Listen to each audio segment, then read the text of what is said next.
A Kentucky sheriff is charged with killing a judge. What we know this morning about the shooting, what led up to it, and what happens next. Plus, a medical examiner's office checks out the body found near the scene of the I-75 shooting. The results for the initial tests and the answers we could get as soon as today. It is 6 a.m. on your final Friday of summer. A very good morning to you, Kentuckiana. I'm Grace McKenna. And I'm Eric King. That seems so permanent, doesn't it, when we say final Friday of summer?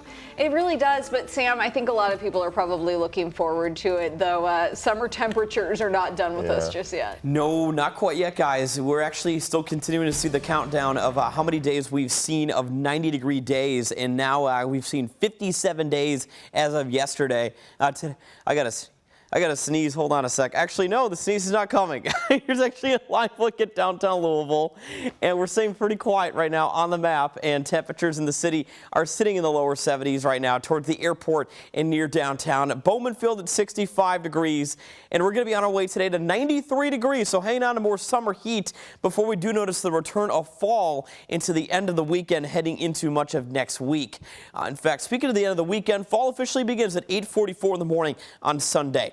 Bedford 61, Madison at 59 early on this morning, in LaGrange so far in the lower to middle 60s. We're going to be seeing a steady warm up around 86 degrees at noon and likely clipping 93 for the high temperature today. So hanging on to some summertime heat for one of the final days of summer. Some more 90-degree days are upon us into the course of the weekend. We're finally going to be seeing some rainfall chances as we get into Sunday evening and even as late as Monday and Tuesday of next week. So take a look. That's a look at our futurecast with the rainfall potential. In a few more minutes, I'll be talking more about how much rain could be in the forecast and just the exact timing of it on our local futurecast. No crashes right now as we get the morning started with our traffic report. There was an incident at the Waterston going westbound at I-65, but still on Traffic Tracker, we're looking smooth. Eric and Grace, back to you. The sheriff turned himself in? That's correct. He was arrested on scene without incident shortly after officials arrived. This morning, state police are investigating the shooting death of an eastern Kentucky judge. He was killed in his chambers in Letcher County. The man accused of shooting him is the county's sheriff. Police say it happened yesterday. Yesterday afternoon at a courthouse in Whitesburg, that's in eastern Kentucky, roughly 150 miles southeast of Lexington on the Kentucky-Virginia border.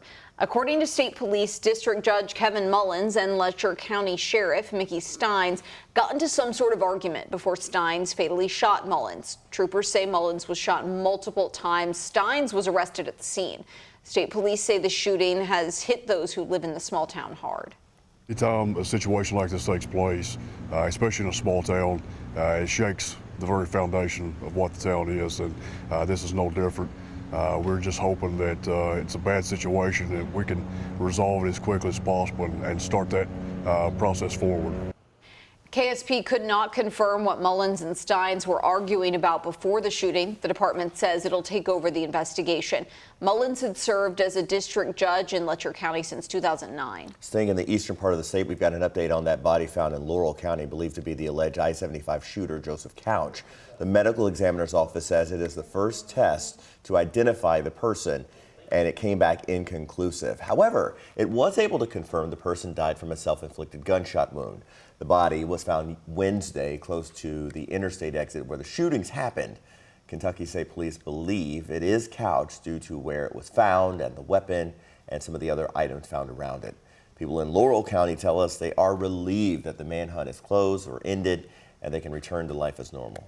Let's go full force is what I'm ready for. School back, events happening again, outdoor, because we do a lot of outdoor events here in London, Kentucky, and then with Chicken Festival coming up, I hope it just takes a lot of fear out of everybody and let's just get back to normal. KSP was able to recover the body thanks in part to Sheila and Fred McCoy, a couple out searching the area. Governor Andy Beshear says the body will now undergo DNA testing to confirm it belongs to Couch. He gave that update at his weekly Team Kentucky meeting. Beshear has made several visits to Laurel County during the search and says he's relieved the manhunt is over. I think it's important that we show that we are not going to live in fear. These individuals that commit these acts, I hope we forget their names as fast as we can. And so I'm glad to bring this to a close. The body was sent to Frankfurt for the autopsy. Bashir says DNA results could be available as soon as today. Have a bit of a quick alert for families of North and South Harrison schools in southern Indiana. Both districts have reached out to parents after alleged threats were made online against them. School will be in session today as planned. The district says it does not believe the threats are credible and it's currently investigating them with police. So far this year, LMPD has responded to 112 homicides, according to the Metro Gun Violence Dashboard. Police say 76 of those homicides are unsolved. Local leaders have enlisted the help of the FBI in Louisville to help use technology focused on breaking into digital devices like phones and computers. WHAS11's Alexandra Goldberg got a closer look at the lab that's finding the digital footprint. Phones are now in everybody's hand, and pretty much every investigation has a phone in it. It's a job of precision. Examiners at the FBI's Regional Computer Forensics Lab in Louisville are doing tedious work, digging through electronics for criminal evidence. Every case has some fingerprint of digital evidence. It's something in it. It's located on the University of Louisville Shelby campus. Andrew Burden is the director of the agency that looks for digital evidence on smartphones or laptops and uses it for criminal prosecutions. Just getting to that data is challenge number one. And then once we get to that data, challenge number two is just processing that data. Burden says many of the cases they deal with are child sexual abuse material, homicides, and drug-related crimes.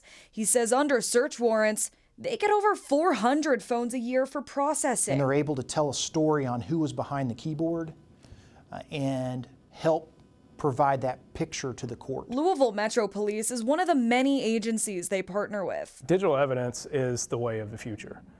So as technology progresses, we have to keep up with the ability to solve crimes through the use of technology. The two agencies agree. As technology advances, law enforcement adapts. In Louisville, Alexandra Goldberg, WHS 11, on your side. LMPD Chief Humphrey said Louisville is seeing a decrease in the overall number of shootings this year, but he says there has been an increase in the homicide rate. It's another busy day at the Highland Festival grounds. It's day 2 of Bourbon and Beyond. It's going to kick off in just a matter of hours. People were out early for the first day yesterday with crowds at every single corner. We did catch some of them taking in all of the experiences. We're talking bourbon tastings, local food, and of course, dozens of performers. It makes it a lot of fun too, because if you don't know the artist, this gives you an opportunity to introduce you to people that you don't know. And that's why I love it. Never miss the opening act. Yes, yes, and yes. Gates open at 11:30 this morning with the first act scheduled to take the stage at 12:15. Tonight's headliner, Dave Matthews Band. We've got a full Bourbon and Beyond schedule through Sunday under the GMK tab at WHAS11.com. All right, Sam, coming over to you. What's one thing we need to know? And perfect for Bourbon and Beyond. It'll be a sunshine-filled day today. It will be hot, though. We're going to be striking 93 degrees if you're going to be going to Bourbon and Beyond later on this afternoon. But so far, as we get the morning started, a lot of us heading to work and school. 60s on the map. Lanesville at 60 flat. Valley Station in the middle 60s. Some low 70s anywhere along the I-65 corridor in downtown and at the airport. I'm talking more about some 90s again tomorrow for the third day of Bourbon and Beyond, and a chance for some rain as we approach the latter stages of Sunday and into early next week.